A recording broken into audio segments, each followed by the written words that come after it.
उन्होंने कहा कि जो एग्जम्प्टेड ट्रस्ट के जो एप्लीकेशन मालिकों के पास में पड़ी हुई, नियोक्तों के पास में पड़े हुए हैं, उनको हम 15-20 दिन का समय देंगे और उनको स्पष्ट कहेंगे कि इतने समय सीमा के अंदर वो जो है तुरंत जो है अप्रूवल के लिए।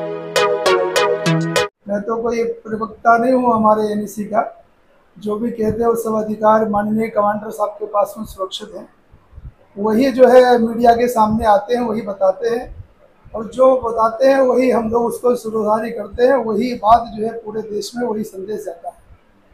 लेकिन चूंकि अब कमांडर साहब बैठे हुए हैं, कमांडर साहब कह रहे हैं कि कुछ आप कहिए, इसलिए मैं आपको स्पष्ट कर दूं कि हमारी जो हमारा दृष्टिकोण है वो एकदम साफ है, स्वच्छ है बिल्कुल। हम दो प्रकार के प्रयत्न कर रहे हैं।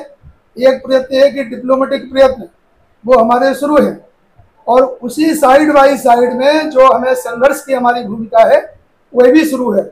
आज पूरे भारतवर्ष में आपने देखा होगा, कल जब माननीय कमांडर साहब सीपीएफसी ऑफिस में मीटिंग कर रहे थे तो उसी समय पूरे देश में जितने भी ईपीएफओ ऑफिस है सब जगह मेमोरेंडम दिए गए, कुछ जगह प्रदर्शन भी किए गए। लेकिन प्रदर्शन जो है तीव्र प्रदर्शन नहीं हुए हैं, क्योंकि उसको कमांडर साहब ने कहा कि थोड़ा सा रुकिए। इसलिए रुकिए कि जो डिप्लोमेटिक प्रयत्न है वो बहुत अच्छी तरीके से शुरू है, उसका परिणाम भी दिखाई दे रहा है। हमें ऐसा लगता है कि कल जो इमरजेंसी में सीपीएफसी ने हम लोगों को बुलाया, ये शायद जो है हमारे माननीय कमांडर साहब के नेतृत्व में जो आंदोलन चल रहे हैं, जो सब एक संघर्ष चल रहा है, उसका ही परिणाम है। और तुरंत आज जो है हमें मेल प्राप्त हुआ, एडिशनल जो सेक्रेटरी हैं एक्सपेंडिचर डिपार्टमेंट की, उनकी तरफ से मेल आया। माननीय टीवी सोमनाथन जी ने उनको निर्देश दिए कि इनके साथ में मीटिंग कीजिए, और आज उनके साथ में हमारी जो मीटिंग हुई है बहुत ही सकारात्मक रही। उन्होंने माननीय कमांडर साहब से पूछा कि आप बताइए हम लोगों से क्या चाहते हैं। माननीय कमांडर साहब ने बिल्कुल स्पष्ट बताया है कि मैडम 7,500 रुपये प्लस डीए जो हमारी डिमांड जस्टिफाइड है वही हम कर रहे हैं। हम कोई 10,000-20,000 रुपये नहीं मांग रहे हैं। जो जस्टिफाइड है, जो पेंशन फंड के ब्याज से दी जा सकती है। रही डीए की बात, तो डीए की रकम जो है सरकार उसमें ऐड कर दे, और जिस प्रकार से यूपीएस का मामला हुआ है उसी प्रकार से तुरंत हमको न्याय दिया जाए। एक नंबर की ये बात हुई। दूसरे नंबर की बात ये हुई है जो बहुत महत्वपूर्ण है कि जो सुप्रीम कोर्ट के हिसाब से हम लोगों को न्याय नहीं मिल रहा है, जो नियोक्ता के पास में हमारे एप्लीकेशन पड़े हुए हैं, उसके बारे में कल सीपीएफसी महोदय से चर्चा हुई थी। उन्होंने इसके ऊपर सकारात्मक जो है बातें कही हैं। उन्होंने कहा कि जो एग्जम्प्टेड ट्रस्ट के जो एप्लीकेशन मालिकों के पास में पड़ी हुई, नियोक्तों के पास में पड़े हुए हैं, उनको हम 15-20 दिन का समय देंगे और उनको स्पष्ट कहेंगे कि इतने समय सीमा के अंदर वो जो है तुरंत जो है अप्रूवल के लिए भेजे जाए।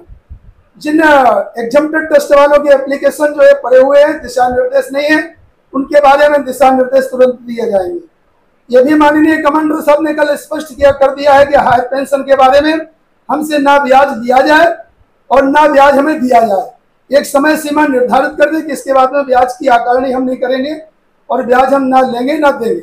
अगर हम ब्याज लेते हैं, वसूलते हैं, तो हम ब्याज देंगे भी। ये भी ईपीएफओ को देना चाहिए।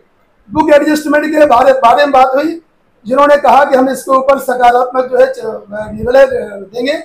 और माननीय श्रम मंत्री जो हमें बताया गया है सीपीएफसी महोदय की ओर से, जो एडिशनल सेक्रेटरी भी है लेबर डिपार्टमेंट में, ये बहुत अच्छी बात है। कल भी आपने कमांडर साहब ने आपको ब्रीफ किया था कि वो दोनों जगह वही अधिकारी हैं।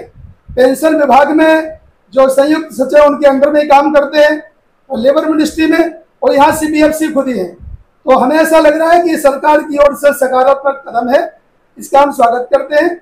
आज जो है जिस प्रकार से मीटिंग सकारात्मक हुई, हमें ऐसा लग रहा है कि शायद जो है निर्मला सीतारमण जी जो है माननीय कमांडर साहब को बुला लें, और हमें ऐसा लग रहा है शायद श्रम मंत्री भी तुरंत बुलाएं। और ये जो प्रभाव है, परिणाम है, ये हमारे सभी लोगों के पूर्ण पुरुषार्थ का है, उनकी भावनाओं का है, जो संघर्ष कर रहे हैं उसका परिणाम है, ऐसा हमें लग रहा है। लेकिन एक बात सुनिश्चित है कि जो हमारी सेंट्रल वर्किंग कमेटी में निर्णय हुआ है कि अगर बीजेपी या भारतीय जनता पार्टी की सरकार या बीजेपी अगर हमें हमारा काम करती है तो हम निश्चित रूप से सपोर्ट करेंगे, और अगर नहीं करती है, लोग हमारे दिन प्रतिदिन मरते चले जा रहे हैं। हम रोज सुबह देखते हैं लोगों की अर्थियाँ निकलती है। ये बात जो है हमारे तो जो है कि आपको क्या बताएं, आंखों के आंसू भी सूख गए हैं। इसलिए जो है इस प्रकार से डिसीजन जो लिया गया उसका पालन किया जाएगा। अगर हमें हमारा काम नहीं होता है तो हमारे लोग जो है असहयोग करेंगे, सहयोग नहीं करेंगे, कहने का मतलब स्पष्ट है ये। और हमें ऐसा लग रहा है, हम सरकार के आपकी चैनल के माध्यम से प्रार्थना करते हैं कि हम प्रवर्तक पेंशनर्स को अब ज़्यादा जो है ना, उनको ज़्यादा सड़कों पर ना उतारा जाए और माननीय प्रधानमंत्री जी खुद इसकी ओर दिशा निर्देश दें, सेंट्रल प्रोविडेंट कमिश्नर को, ईपीएफओ को और वित्त मंत्रालय के अधिकारियों को, मिनिस्टर्स को, दोनों मिनिस्टर्स को बुलाएं और तुरंत जो है हमारा मामला जिस प्रकार से यूपीएस में किया गया है कि सरकार ने अपना अंशदान बढ़ा दिया है, तो सरकार जो है कुछ अंशदान बढ़ा दे।